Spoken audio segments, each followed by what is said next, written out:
Good morning, good afternoon, and good evening whenever you may be listening, and welcome to Latitude. I'm Nate Benson, the Director of Content here at 43 North, and we've got a jam-packed show for you this week. If you're into scaling or looking to scale your engineers and tech devs and coders and all sorts of programmers and whatnot, it's a great episode for you because we have Bob Willer and Dan Magnuszewski, both 43 North mentors from Campus Labs and ACV Auctions, respectively, who held a workshop with our Year 5 43 North winners just this week, and we wanted to offer that up to you as the episode. So it's a little bit different. You're not going to hear my voice. So this is probably the last time, except at the end of the show, that you're going to hear me, because I wanted to record this episode during that workshop and really just have a raw feel for what conversations like this happen, or how they happen, rather. So let's not waste another minute setting it up and get right to this week's episode with Dan and Bob. My name is Bob Willer, and I'm the CIO down at Campus Labs. I've been down there for 11 or 12 years. I started when we were 15, 20 people. We're a couple hundred now. So I've had a chance to really be in the weeds and watch that team grow and kind of help it along. And really enjoying the mentoring here and watching, getting back to teams of 3, 4, 5, 12, or whatever it is. It's really fun to kind of have that foresight to say, I know what's coming, and be able to help you guys along to avoid the pitfalls. So I'm Dan. I've worked in large bank financial institutions. Kind of scaling startups. One of the first startups I joined was at about 100 people. I was there as they were kind of accelerating up to about 350.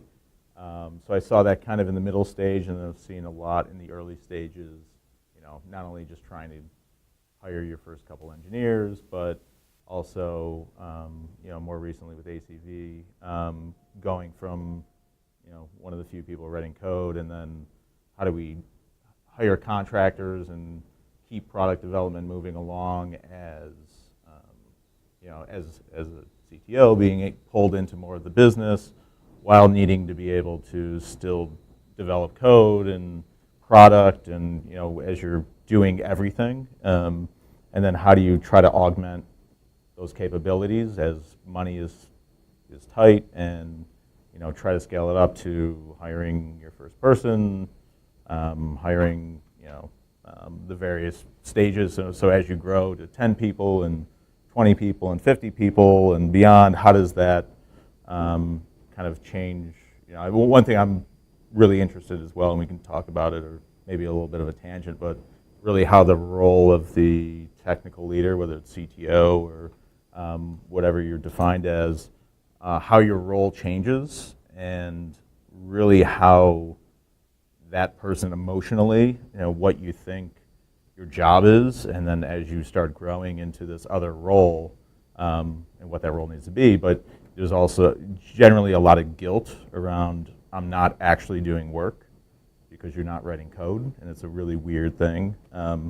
So I've kind of experienced a lot of that, and so we've grown. Our engineering is about, product and engineering is about 50 people right now. We were half that a year ago, and we're going to be up to about 88 people by June, and probably another, things go well, maybe over 100 to 120 in product and engineering by the end of the year. So kind of how we're preparing for that. I mean, that's also another piece on how you kind of prepare for that, and different techniques and stuff like that. So happy to kind of, I've kind of gone through a lot of it and made a bunch of mistakes. So happy to kind of talk through and answer any questions. So. And I'll throw a couple other things out there. Dan and I didn't really sit and put together a playbook, because it's about answering questions for you guys. But I wrote down a bunch of notes just to throw topics out there if you guys want to talk about culture, or Dan mentioned, titles. How fast should you hire? I think is a really important thing to talk about. How should you organize your teams is a great thing to talk about. I think Dan's point on letting go of things as you move up the chain and you hire more people that take over responsibility is a really interesting conversation. So there's lots of different things we can talk about. So it's really up to you guys where you want to drill in and what would help you guys. So that will open it up to the floor. This is where silence is really bad. So, yeah, at what point do you know that you need to start hiring other people? Like, what are the signs, we're almost missing sprints or almost missing deadlines? Like, what's the line there? Yeah, I think for almost any startup, you can never have enough resources. It's really rare that you would go, gee, we don't have enough work to do today.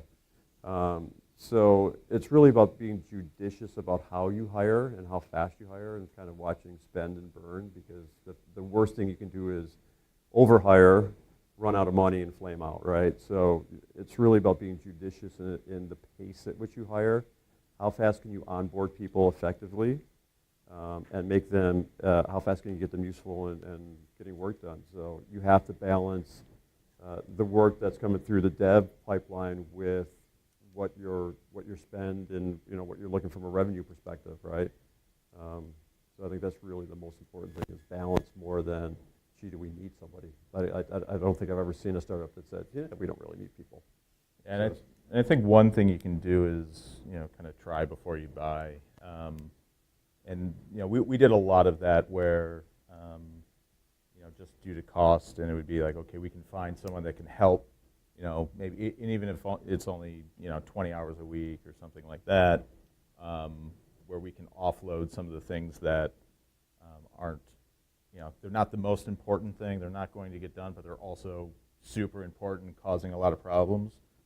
There's a really good, it was a talk, or I forget what it was, but basically they talk about how starting a company is really learning how to let fires burn, and there's fires everywhere, and how do you choose which ones to just let keep burning and which ones are the ones that you are focused on putting out. So I think leveraging contractors is a nice way, especially early on, where you can get resources, you can tackle things that you can't get to, and really not have much of a commitment in terms of, we're hiring this person and there's benefits and there's salary and all this other stuff that comes along with hiring and onboarding, but you can really start ramping up with minimal commitments. If you need to say, hey, we have to stop this, you can do it, and it's not as tricky of a thing as letting someone go. But I think, kind of back to your original question on, at what point are you, should you think about hiring? And it's really, I think it comes down to the amount of pain and the duration of the pain that you're in.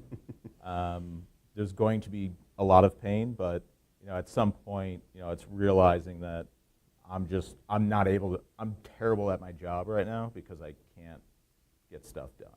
And it's good to kind of hit that point and use that as the lever, because you don't want to hire too early to where maybe you're not in a position to do that, or hire too many people too quickly where you can't properly onboard and you don't really know who's doing what, or making a bad hire, which is one of the worst things you can do. So I think it's really getting into that painful situation and being in it long enough to really understand the type of person you have to hire. You may think you need to hire some front-end help, or back-end developer, or someone to do the systems work. But in reality, that may not be, you may be wrong on that, but really understanding where your strengths are and where your weaknesses are, and then being able to hire for those weaknesses and the areas either you can't do as good of a job, or you just can't get to, or flat out you just don't want to do it, right? So I think that's kind of usually the process. It's good to really feel strained before you, especially early on. It's you don't want to hire too much too quickly and then have to undo that. So. Yeah, I want to pick up on the let it burn comment. It's really interesting that I know Reid Hoffman has a podcast, so if you get a chance to listen to his podcast, he's got one specifically on letting it burn, and I see this all the time in startups where you guys fight tooth and nail to get your first 5 clients, your first 10 people who are using your product, and they're paying you dollars, and now you've got to support them. And so you do everything in your power to make them happy, right? It's customer service and customer love. But what winds up happening, especially as you start to scale a little bit, is that support becomes all-consuming. And you find yourself, especially on the technology dev side, spinning your wheels, spending all day doing support tickets as opposed to moving the product forward. And so you're delivering little fixes here and there, but you're not doing anything to actually forward the progress of the product.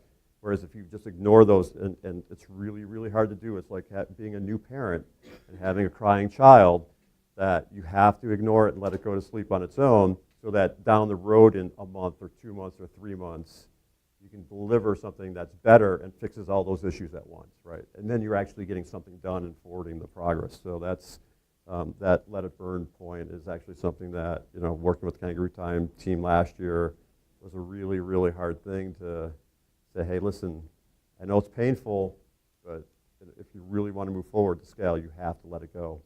Otherwise, you'll never get out of that kind of self-fulfilling prophecy.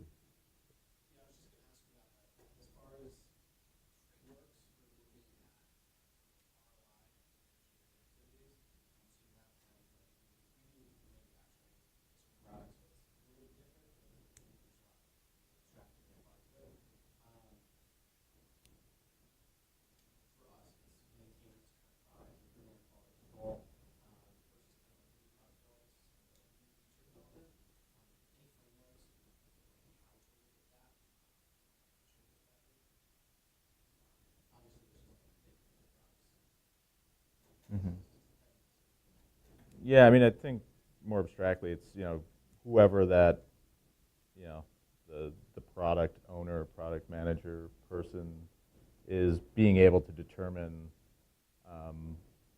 what the real issues are from either getting more customers or just satisfying the existing customers that you have, right? So if you can really pinpoint, and having your KPIs on what is really driving your company. And so for me, it's a marketplace, so there's certain KPIs that we follow that we know we need to be monitoring, and what's the work that we could do to help impact that. So I don't know if people are familiar with OKRs or objectives, key results.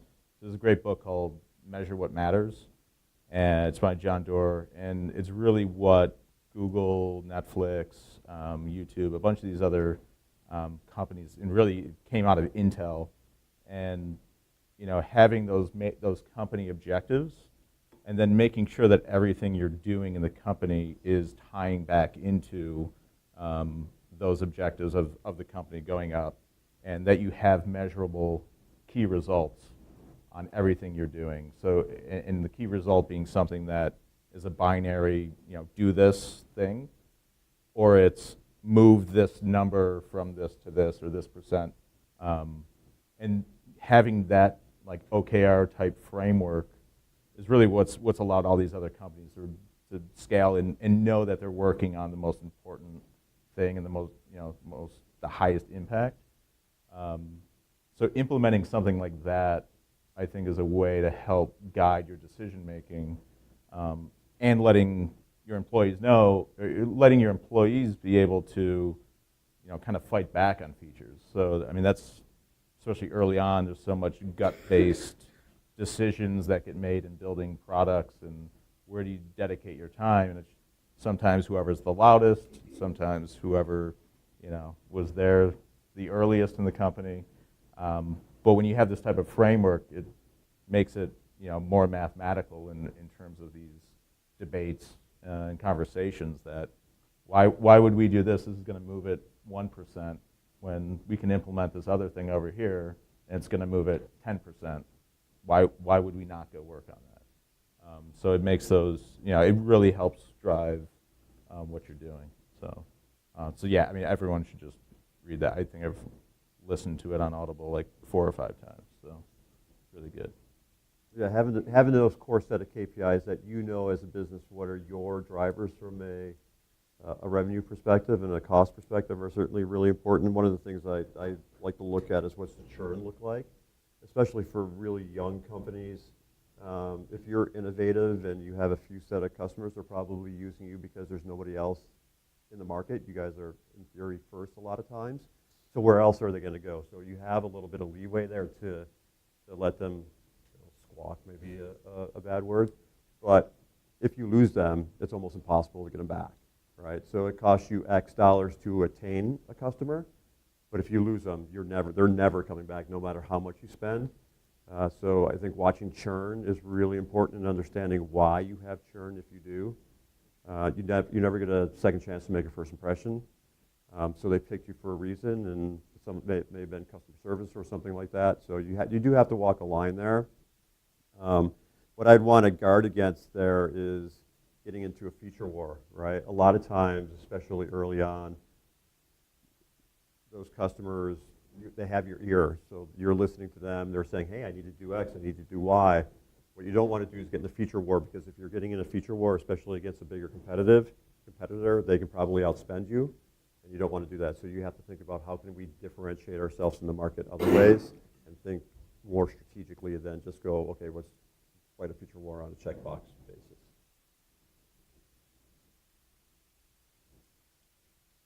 I have one. Yeah. How do you fight against the dueling needs of the sales department, which thinks it needs features to sell certain clients, and developers, which don't have all the time in the world? At both the companies, the startups I've worked at, it seems that salespeople are often saying, we need this, everything hinges on it, and developers are saying, no, we don't, or we can't. And how do you bridge that gap? Yeah, that's to me where a really good product owner comes into play. So if you're thinking about the makeup of your team and your organization, having product owners who understand the entire 360 view of what's happening, because to a really good product owner, sales is only one input, right? So a good product owner who's making priority decisions on what needs to be built, what needs to be done, is not only a great communicator, but understands the needs of the sales team, the customer success team, the developers who are saying, hey, we need to fix this code debt or these security issues, or it might be some marketing-driven things. So they need to be able to take all those inputs and think about what's really providing value back to the customer. So what is the most valuable thing we can do, and rank them that way, as opposed to just having a salesperson go, I need this, I need this, I need this, because he's got to make quota, right? He's got his own reasons for asking for those things. But what you really need is a product owner who can make those decisions, say, here's the next most important thing to work on, and have everybody believe and understand why that is. Bob, you mentioned you had some discussion points around titles. I feel like there's always like differing thoughts on like what roles are needed, what they're called, and like what you should be looking for and what skill sets. Can you talk through some of your thoughts on that? Yeah, sure. It's interesting that when Dan kind of kicked it off talking about the CTO role and the CTO title, especially when you're young, and Eric and I down at Campus Labs have this conversation often, is that the people who get you from 0 to 10 aren't necessarily the same people who can or will get you from 10 to 100 or 100 to 1,000, right? Scaling and understanding how to build and run a larger organization is a very different skill than working in a startup. And some people can evolve and understand how to do that and roll with it and stay with the organization, but probably 70, 80, 90% of the time, that organization needs to bring somebody in who knows how to manage large groups of people, and that's a really difficult conversation to have a lot of times. So be very careful about giving out titles early, because once you give somebody a title, it's a lot like giving somebody an office. It's really hard to take away or hire over. And one of the things, actually, a conversation that I've had with a couple people today with a couple different groups is the people who are on board early, especially if they have equity, when you hire over them, right, make sure it's somebody that person gets along with and wants to learn from. So a lot of this is about professional development and growing as a professional. But it's also knowing that person that you just brought in is going to make your equity worth 5x, 10x, 20x, right? They're there to support you as well. So it's not somebody taking your job away. It's somebody who's going to help the entire organization grow. And so it's not, don't take it as a slight if you're the person getting hired over. And if you're the person doing the hiring, just be careful of the titles that you're giving out along the way, because it's very difficult to make those changes. So. Yeah, and there's a big, obviously there's big debates around the titles because titles are very cheap. So when you're early on and you're trying to lure someone away from a bigger company who may be a director and you really want them, and you're not going to be able to compete with Google and LinkedIn and other companies as you're trying to attract them. So, and they're a director, you're not going to be able to pay them as much. Your equity is worth nothing because you're a young startup. So that's kind of a lottery ticket. And one of the very cheap things you can do is offer a better title, whether it's C-level, whether it's VP, and it may make that move along their career path more appealing. So I think there's a lot of debates, and I may reference a lot of books because I kind of going through scaling. I've been just constantly consuming these different books. But The Hard Thing About Hard Things by Ben Horowitz, he has a whole section where it's Mark Andreessen versus Mark Zuckerberg on how they view titles, and certain places like Facebook, they like bringing people in at a lower level. So you may be a VP at some place, but you're coming in as a manager. And Mark Andreessen's viewpoint, on this is that basically what I was just saying. It's basically free to give out a title. So if that's what you need to do at that stage, you may be able to. And there's no right answer. It's more around managing that as your company grows, like you were saying. Putting someone, bringing someone in from the outside to put over early stage people or founders is always tricky. But one thing I've found, because I've done it the wrong way, but one of the things that I've found is a good way to do it is to somehow have them in and working for a period of time with the team, have them, build a rapport, get the credit, have the credibility within the team, and then promoting that person very quickly to make it more of make it seem more merit-based as opposed to who is this person who doesn't know anything, that's going on about the company, and why are they, who are they to, I know everything about what, code base or the product or this or that. Why not me? So there's really no good answer because you're dealing with people, and people are extremely hard to deal with. If it was just computers, it would be nice, but people are all different and have different opinions. So, how do you kind of try to, not rock the boat too much, but still make it feel like an equitable, merit-based, decision when you are putting people above others. So, Should we replace the people with robots? there's efforts underway to do that. So, yeah. Good tip. Yeah. What about other titles, though? So, like CTO is one, but I often hear companies kind of struggling with, I don't know exactly what it is that I need. What are your thoughts on some of the other titles out there, and like how to select the right person for those positions? You could just get away with, you could have a policy where you just don't have any titles, or you just have super generic titles, and then it's not, oh, I just do this thing, and it's more, here's the needs we have in the company, and who can help us with that. We try to have pretty standard titles, so it's just software engineer. It's not, front-end engineer, back-end engineer, this engineer, that. It's just software engineer and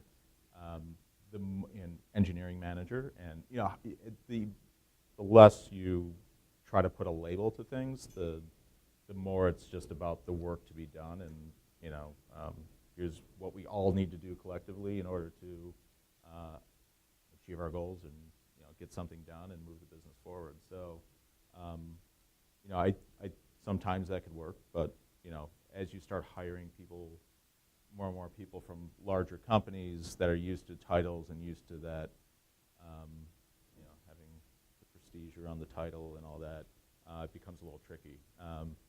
And which is why you want to be careful about hiring people from larger companies to a startup. There's a lot of issues with that. Just the dynamic of a big company versus a small company and how they operate and what they expect of other people. Big company executives, managers are used to everyone coming to them, whether it's partnerships or deals or things like that.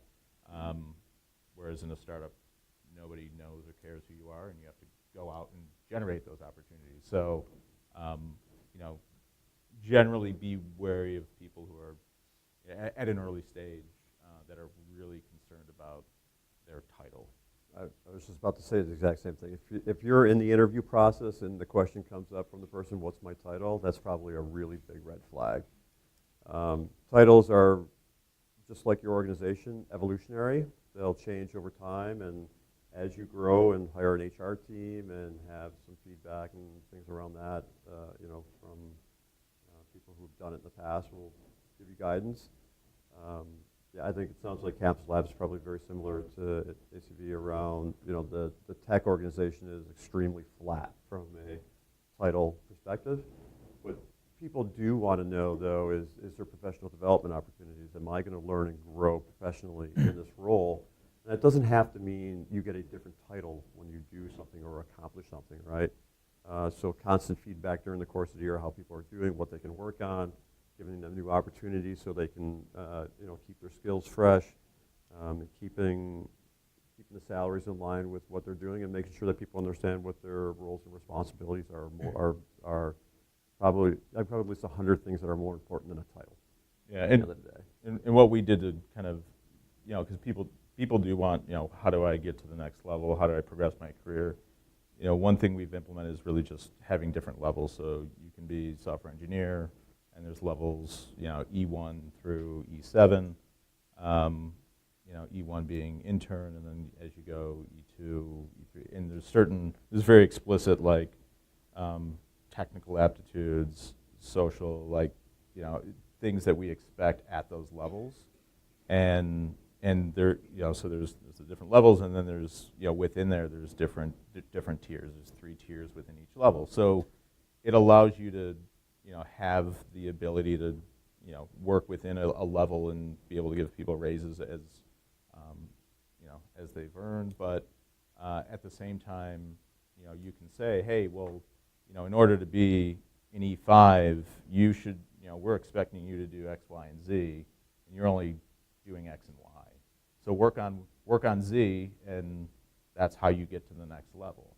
So it's like you have the entire map. You can see, here's how I get to an E7, or if I go the management route, here's how I go from an M1 to M3. Like, you can go through and figure that out, and everyone knows. So there's no ambiguity around, trying to play the politic game, or how do I do this, or I just have to be friends with the hiring manager and work my way up. Like, there's none of that, because it's very, just explicitly laid out. Like, here's what you need to do, and then the conversations around reviews are pretty straightforward, where here's where you messed up. You're not doing this.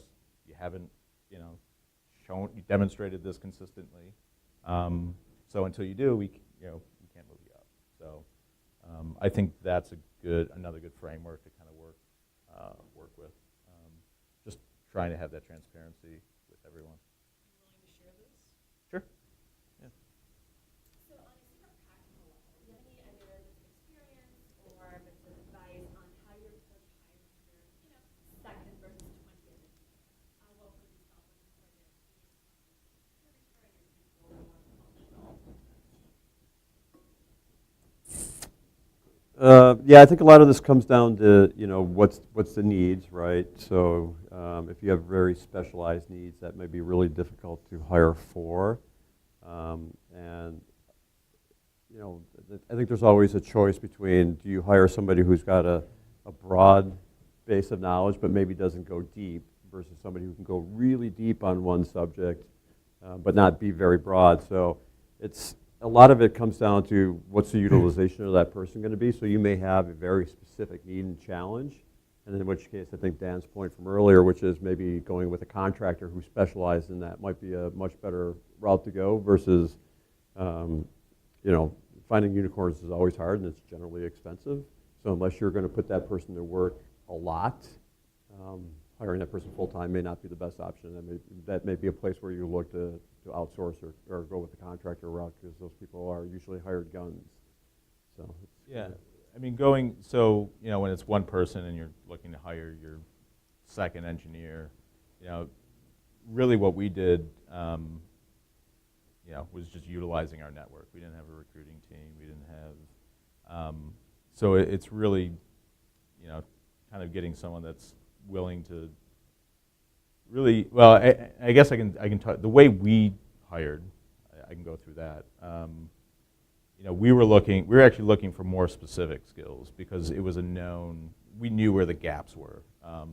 And we had to be very specific with the skill sets we were bringing in to fill those gaps. So our first couple engineering hires were specific to those. Like, oh, we have a gap here. Okay, we need another mobile person. Okay, we're going to need a mobile person. All right, we need someone specifically back-end or web.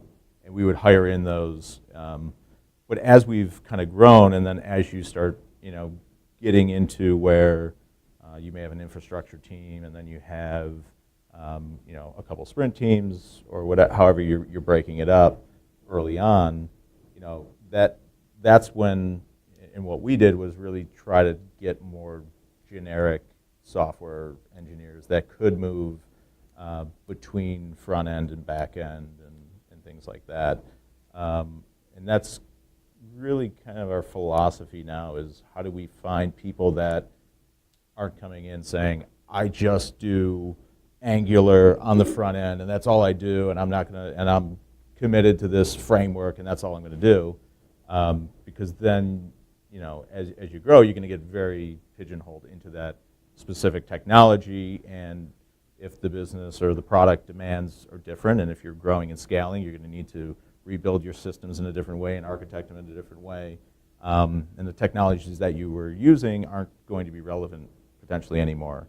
So you need someone that not only is not married to a certain language or any kind of technological religion that they have, and they're more just more of a general technologist willing to use the right tool at the right time. So getting those people, and it goes into like people with a growth mindset, I think, at the same point. It's not just, this is what I know and this is what I'm going to do. It's, oh yeah, that seems interesting. I always wanted to learn that. Or, okay, yeah, I guess this makes sense for what we're doing now. Because as the business grows, and you're scaling infrastructure and code, and you're starting to get into, you may go from sprint teams to that are kind of working on product across the board. Now you're getting to product verticalized teams that are focused specifically on product, on a one specific product, and they need to be self-sufficient, and and they need to be adaptable, and as you kind of build out different teams. So that's kind of the way. I think there's certain things that maybe mobile or more design-oriented roles that may be a little harder to get people more general, but I think just having people with that willingness to kind of be able to move around through the stack is important. Yeah, there's three things I look for in interviewing, especially technology folks, is first, are you smart? Right? Somebody who's really uber smart can learn any language. So they may come in and say, hey, I'm Angular or Java or Ruby or whatever, and maybe our stack's in something else. But if that person's really smart, they can learn another language. It doesn't take very long. So smart's first thing. Second thing is passion. Is this person, do they really love what they do? And I will almost always ask in an interview, what is it that you really want to do? Wake up in the morning, first thing you want to do is to come in and code and do something. And are you passionate about what you're doing? Becoming passionate about the company has a lot to do with culture and loving what you do and the people you work with. But having a passion for what you actually do on a day-to-day basis is really important. And then can you communicate? To us, communication is really important. Can you talk to the person next to you? Can you have a conversation with somebody? Or are you, like, if you're a bad apple from a culture perspective, that's not going to work well. So communication is almost always one of the most important things we look for as well. So those three things, smart, passionate, communication.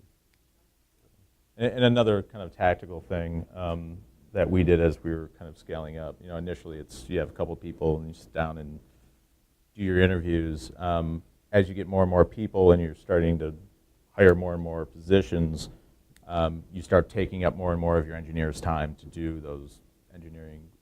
So what we've done is set up hiring committees where we have different, a couple different committees with different people on there, and they will, we have a standard rubric of questions that we go through, so it's a very standardized process, but this way it doesn't require us, we have them during scheduled times so that, Tuesday mornings are interview time, we're bringing people in, and it's a very set schedule, so it's not pulling engineers out of their day-to-day work while trying to interview all over the place. So our goal is to take that interruption and try to put it into a block of time that's known and consistent, and then be able to kind of go through it that way. And that team will get some rapport as well with each other and understanding,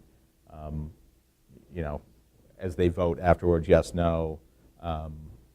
They kind of get in line with what we're looking for and things like that. So that's another thing that helps because it is painful pulling people off, their day job to, do 7 interviews in a day or across the week or whatever. So.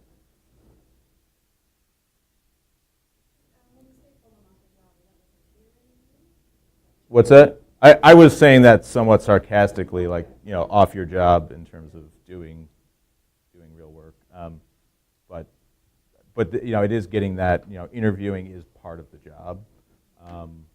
But you want to communicate that part of this is, we're growing the team and we want to make sure that, we're on board and we're holding the standards high, and the people that are coming in, there's, they're making it through, and there's some consensus around that.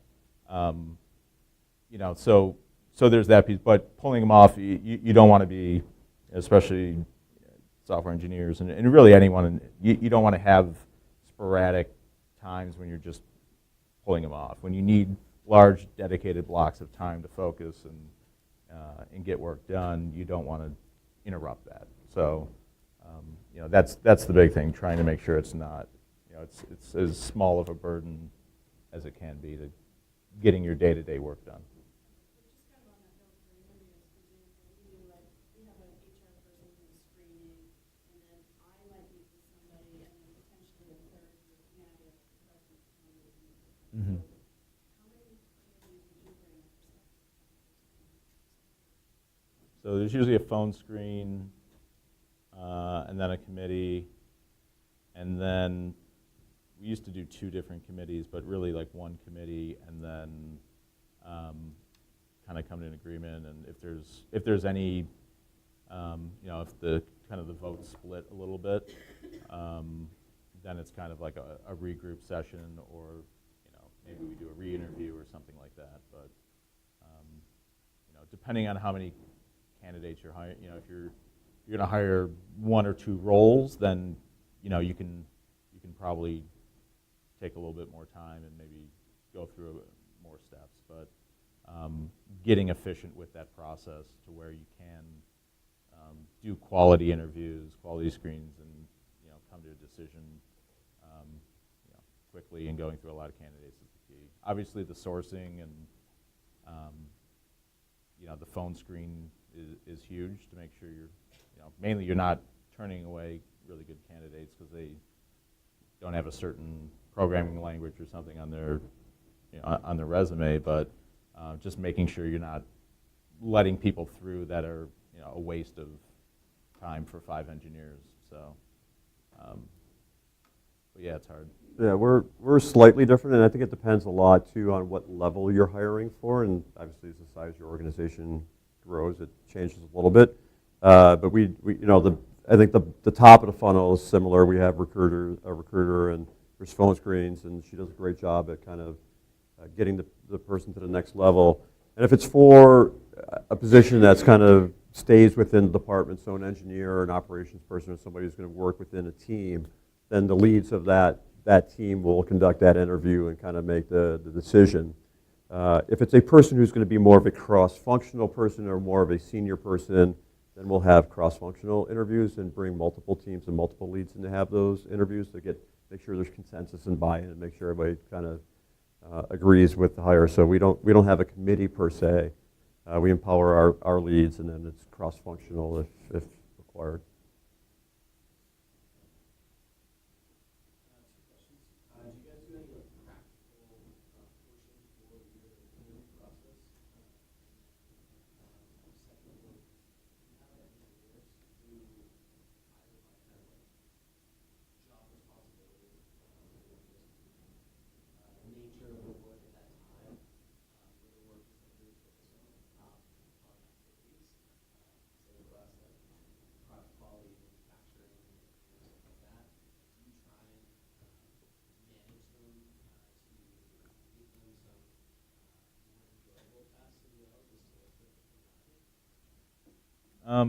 So on the first one, yeah. So and I forgot to mention, we do have basically a high level like just code test that go through and build, solve this problem and push your code up to Git, and we have a platform that kind of handles that, so we can at least take a look and do some initial screening that they have that technical ability.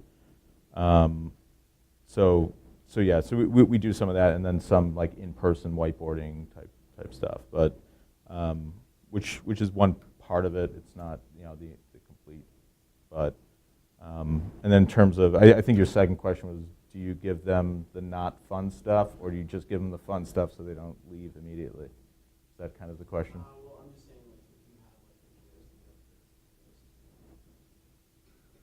if we don't have systems engineers, give them an engineer,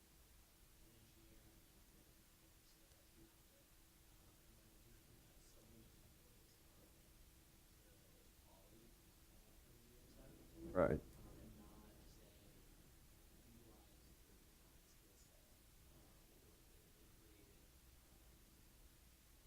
This is where I think you need to be really honest in the interview process about what the role and the job is, and kind of what the job description is, and what's to be expected. Like as a candidate, one question I might ask you is, describe to me what a day in the life is like here, right? What is it going to be expected of me? What am I going to be doing on a daily basis? And then it's my job to decide whether or not I want to do that all day, every day, which kind of gets back to my passion point earlier. So you can't be dishonest during the interview process. You have to be pretty straightforward, say, hey, here's what you're going to be doing. This is a startup. There's going to be some days that are really good and some are, might be tougher. But what I think is really important is, even if you start at the lowest rung and your job all day long is just to press the same button 40,000 times if you're a QA tester, is that person has an opportunity to move into a new role, job growth, and progression. So if they say, hey, you do a great job pressing that button all day long, your next step up, I think to your example of having the steps, right, is, hey, they get to the next thing, now they can press 2 buttons all day long, or whatever it is. But I think you have to be honest during that interview process to say, some days are going to be really good, some days are going to be really bad, and as leaders, as managers, it's really important to keep a pulse of how your team is feeling and what they're doing. If you feel that the morale of the company is really starting to sink, then you probably need to look at that and start talking about, okay, having some conversations, how do we fix this and take care of that? So it's important to monitor it. But I think if you're honest with people what their job is, and if they see that they have a way up, this is where the review process, every company has this conversation around review process. Do you do it at the end of the year? Should there be a review process? Whatever. If you have constant communication with your employees and talk about what's going right and what's not going well, you should know that, inherently. So. And kind of with the review process thing, what we do is like recalibrations every 6 months. So kind of going back to, here's the levels, here's the expectations for those levels. And then every 6 months you're reevaluated on, are you doing that? Are you in the right spot? Should you be moved up? Are you not doing what you're supposed to do? And then you let them know, and it's very transparent, whether you're doing, you're exceeding, what was expected, meeting it, or underperforming. So I think that's important. But I think, and correct me if I'm wrong, I think the other part of what you were saying was, how do you determine like what skill sets you kind of utilize with, different people you're bringing on? Do you just focus them on one aspect of their skill set, or kind of let them kind of move between different areas? Is that kind of, yeah. And I think, yeah. So the reality is they probably have to do everything. Yeah. Right. So they have to do everything. I mean, at that stage. I mean, and I think that's a big, at least I can talk to the quality, the QA type standpoint from a software side. And, a lot of times in some bigger companies, you have people who are a QA team and they're writing all the tests, and then you have the software engineers and they're building the features, and a lot of times it's, hey, this is done, go test it, and they throw a bunch of crap over the wall, and the QA team's supposed to test it and find all your bugs for you. And that's, first of all, that's not the way it should be, but especially early on, it's establishing that, hey, you're also expected, you're also responsible for the quality of code you produce. So you should be writing your unit tests, you should be writing your integration tests, in addition to the feature that you're. So it's more of like, it's less siloing these different responsibilities and saying you're responsible to do everything across that. And that's the role, right? Yeah. Yep. Yeah, and I think we've kind of touched, just to shift gears a little bit, we've touched base on the surface of it, but I think culture of the tech team is really, really important. I'm surprised it hasn't quite come up yet, but you want your tech team to integrate and communicate with the rest of the organization and not be an ivory tower. You want people to be able to have day-to-day communications about what's really happening, what's the status of things. You don't want your tech team to shut the door and say, don't talk to me, we'll be done when we're done, or talk down to people. So that's why communication is really important. Nothing will poison a startup faster than a tech team who thinks they're superior to everybody else, and the rest of the organization can't stand working with them on a day-to-day basis. So hiring the right people who can communicate and work together as a team is really, really important, especially at this stage. Do you have any form of communication tools that you guys use as an organization to create that cross-functionality between things like it's weekly stand-ups, or what specifically do you guys create that? Well, we've got a couple different mechanisms, and it's evolved over time as you grow from a small company to a larger company. For us early on, it was, for a long time, in the early days, we were kind of a traditional waterfall, and then we became agile, and we had Scrum, and that bringing the product owner and the rest of the organization to the table to understand what the real status of things is was super helpful, and I would argue was one of the main turning points of Campus Labs in the early days. As we've grown, and you can't have 200 people at a stand-up, a lot of it is now just team-centric and product-centric, but also having other outlets to communicate. Like we have these things called roundtables, in which there's a functional person from each person, the team that kind of sits around the table and talks about what's going on in their area for that specific product. So you just have to develop ways for the entire organization to continue to be able to communicate on what the real status is, because there's nothing worse than finding secrets out when it's too late.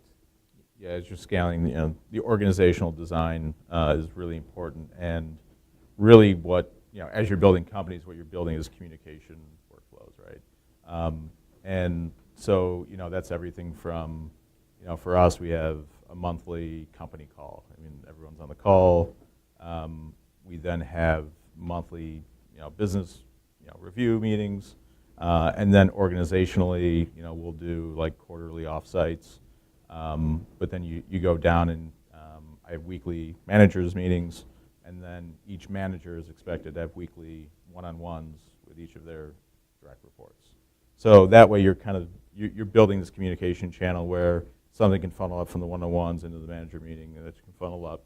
So it allows that flow of that communication flow to happen. But at its core, having managers having weekly one-on-ones with all of their direct reports is one of the most. I mean, that's just like 101 in terms of running a company effectively and being able to not lose sight of things that are going wrong as a company scaling up.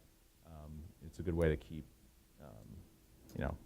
just keep better tabs on what's going on and be able to react to them faster than just waiting to somehow hear about it. Any of you guys familiar with Conway's Law? You know Conway's Law?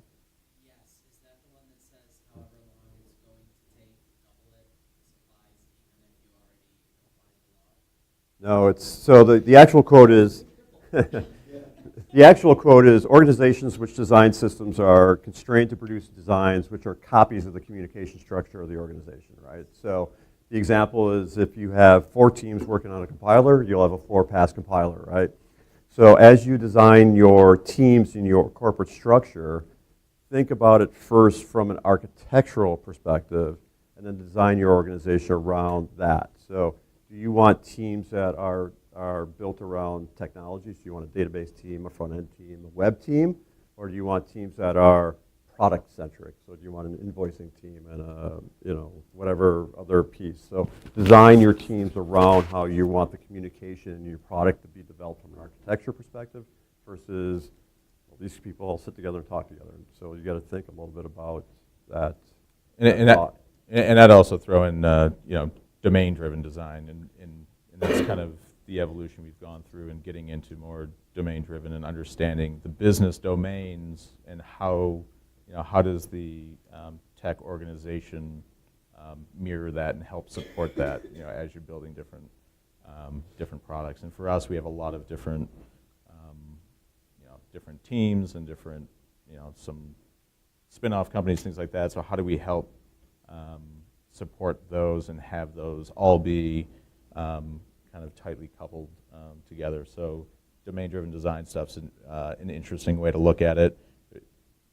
One of those things that, looking back, had we done that a little earlier, we'd be in a much nicer position. But You think about the game of telephone, right? As you have organizational structures and you go around the table, that message changes slightly as it goes through each organizational structure within a company. So really think about where those boundaries and communication challenges are.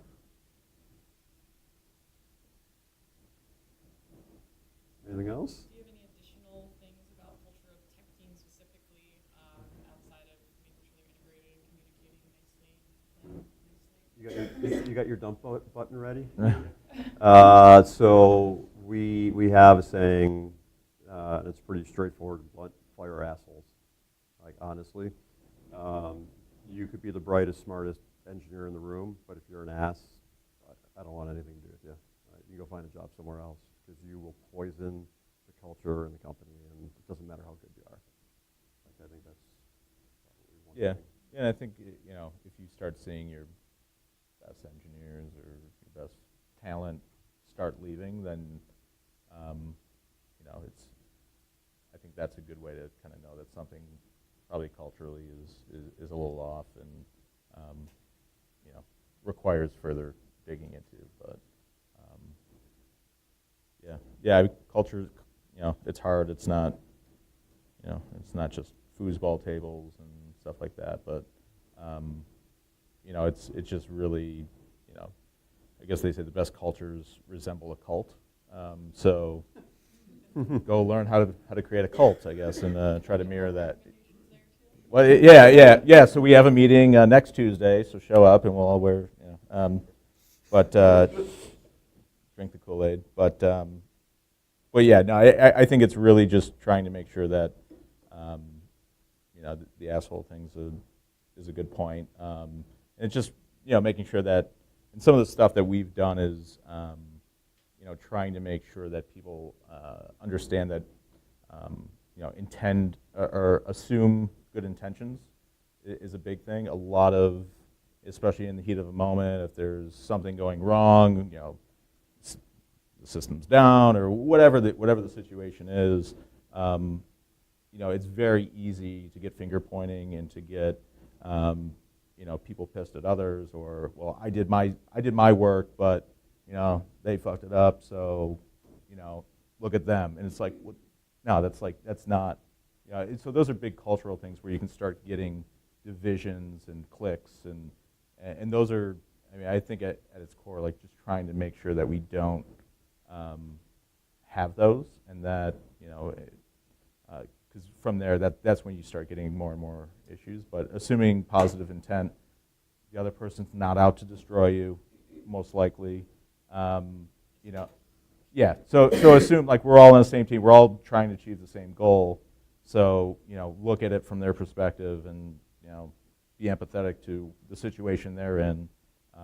Whether it's within your organization, or whether it's someone that's outside of the org, or in a different department, or whatever it is, most likely they're not out to destroy you, and they're under pressure from somebody else, and they're helpless, or they need certain information or certain things. So try to view it from that perspective, and I think that goes a long way. So I'll maybe, we're getting to be at 4 o'clock here. I found a quote. I was pretending to prepare for this a couple days ago. I think you asked a question early on around how do you know when you have to start hiring and things start falling off the end of the table, and it kind of, you think about the I Love Lucy scene where she's eating the chocolates off the conveyor belt, right, and they start coming too fast and things start falling off the end. But I found this quote actually on Twitter. Crunchbase, the Microsoft incubator, had done a survey of 3,200 startups and kind of trying to find out why startups fail. And the quote they came up with was, more than any other factor, promising young funded companies fail because of premature scaling. Essentially, they try to grow too fast. So my advice is, do as much as you can with the resources you have, hire judiciously, because your money will run out really fast if you overhire too quickly. That's probably one of the biggest mistakes that we see all the time, that headcount and people are your most expensive resource, and so you've got to be very judicious with them and treat them like gold gloves with gold gloves. But if you have massive competitors, then you better scale very quickly. Forget everything. Assuming you've got the cash to do it, that's absolutely true, Yeah, right? Yeah. No, yeah, you just have to do it without. You got to measure your burn rate and. Yeah. That seems to be industry specific. Like, we're school ed tech sales, that has a very long sales cycle. Right. So we have a pretty big teams for making video game, but at the same time, I've said no to some hires that may have prompted some questions and stuff, because also just has a really long sales cycle. It's funny, Right. I had sent an email kind of coming into this. I said, Dan and I kind of have a very different track of how we wound up here, whereas Campus Labs in ed tech, very methodical, marathon, and growing. We hire people over time, over 10, 15 years. We've gotten to 50, 60 developers. But it's taken a long time, because ed tech doesn't necessarily move very fast, whereas Dan's team has been more of a sprint, and they're hiring developers like this, right? So it's a very different world. Yeah, for us, we're going against, our two big competitors are worth tens of billions of dollars, billions or tens of billions of dollars. We found a gap that isn't really advantageous for them to go into. So for us, it's really, a lot of that is execute fast. It's a land grab for us, market by market, and really our advantage is being able to move faster than them. But we also have to know that they have large cash reserves, and they can start, trying to play games with us. And so we need to be as big as possible. We need to have enough cash on hand to be able to go to battle, when they decide to do battle. But for us, it's a sprint, because we have to move fast, and we have to keep innovating on the product, and keep innovating on how we do, customer success and sales and all these other things, So it's for us, if we would grow too slow and take our time and hadn't raised as much cash, but we're taking more methodical approach, we would probably, and we actually had competitors that we were going against that were also startups that had started before us that were taking that approach that aren't in business anymore. So it really depends, on the industry you're in, what the competitor, the competitive landscape looks like, but it's kind of different for everyone. But you got to do whatever will allow you to survive and win. So Sounds like another topic about when and if to take funding.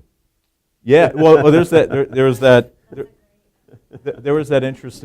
article over the weekend around nobody wants venture capital dollars anymore, and everyone's gonna start their own T-shirt company and self-fund it. And I have a lot of interesting opinions around that. It's kind of along, kind of depends what you want to do, and as you take venture capital, there is you make a choice, right? Do you want to take 10, 15 years and reinvest, revenues and take your time and grow it, and can you do that, and can you sustain it, and can you have a team that will be, with you throughout that, or is it something where there's a brief moment in time that you have an opportunity and you have a head start, and you need to run as fast as you can and capture it and win that market? That's an interesting, so I don't think it's like a one size fits all. You have the base camp guys who are like, you're an idiot if you take venture capital because they're all vampires, and look what I did. I drive around in Lamborghinis, and the reality is, you created Ruby on Rails, one of the most popular frameworks, and then you wrote a book, and then you made a company that caters to the people who are, so just do that then, and don't raise venture. It's as easy as that. So, I can go on for hours over beers on this topic, but So kind of coming back on track. Like I said, I listen to a lot of books on Audible, and some that I've been going through that have really helped me over the past year or so are powerful. It's by, I forget her name. She was the head of people operations at Netflix. Really great on how Netflix built their culture, their hiring, firing. They talk about how they evolved from being a DVD, mailing out DVDs, to how they had to fundamentally change the business to streaming, to how they went again and changed it to being a content development company. So that's really interesting, powerful. Patty McCord. And then High Growth Handbook, which came out over the last year. That's a really good, really great book as well, just kind of highlighting some of the, really after you've found that product market fit, and now you need to take that next step. There's not really a lot of books that are, it's either, okay, you're a big company and you're trying to innovate, how do you do that? Others are, hey, here's how you figure out how to build your company and do product market fit. And it wasn't really a lot to, okay, you found product market fit, now how do you get to this other? There's a big gap. So I think that's a nice, kind of fills the gap nicely. So I'd recommend those two books. So one thing I'll do is, as Bill will attest to, I have a wealth of resources that I can share around various topics in tech, whether it's architecture or team scaling or how to estimate, whatever. So I'll actually create a Slack channel in the 43 North Slack and post all my resources there, and add book titles and share. So to the first, I think it's kind of a ratio. When you start building the company, you have the founder and they have this vision, and you kind of run with that. It's a lot of gut-based decision when you're building product and getting your initial version of the product up and out, different features. And then as you have users and you're getting feedback on that, you really need to start shrinking, that founder vision's influence should be less and less. They should become a data point. but really, you should start progressing to make your decisions more, based on data, based on feedback, based on users. There's still times when you want to kind of come out with a new product that may or may not work. But I think if you're tracking, metrics around new products and, as you're releasing them and being able to, make changes or tweaks or understand what's working, what's not working, it should kind of, flip a little bit to where that founder gut feel is a data point, but it's not the gospel. Yeah, I think early on it's opportunity and focus, right? You don't get too spread too thin where you're not focusing on your core product and driving revenue and doing the things that you need to do on your core product.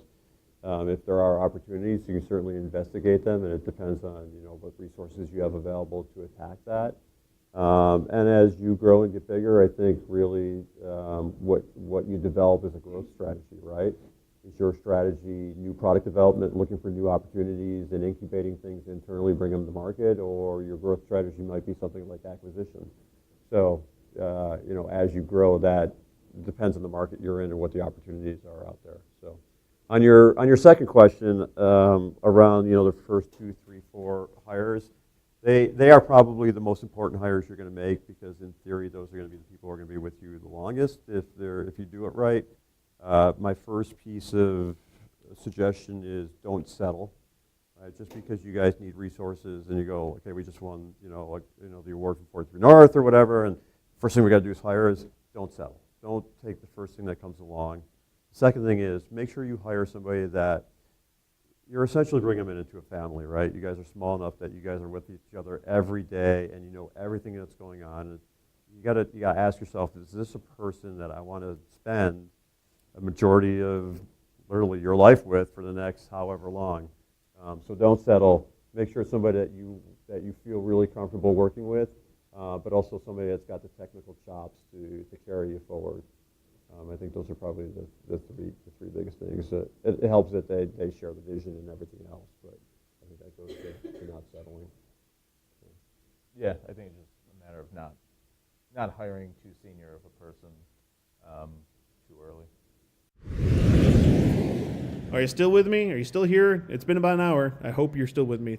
Thank you so much to Dan and Bob for joining us this week on the podcast and conducting that workshop with our Year 5 43 North winners. I thought it was a fantastic workshop and a fantastic conversation, and that's why we wanted to share it this week on the podcast. But next week, we get back to our regularly scheduled programming with Chris Smith from Community Beer Works.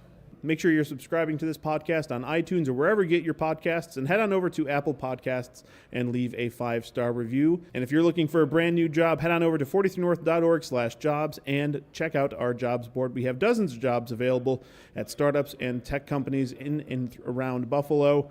So it's a great opportunity and a great resource to check out what new opportunities may lie ahead for you. For 43 North, I'm Nate Benson. We'll see you at the next one.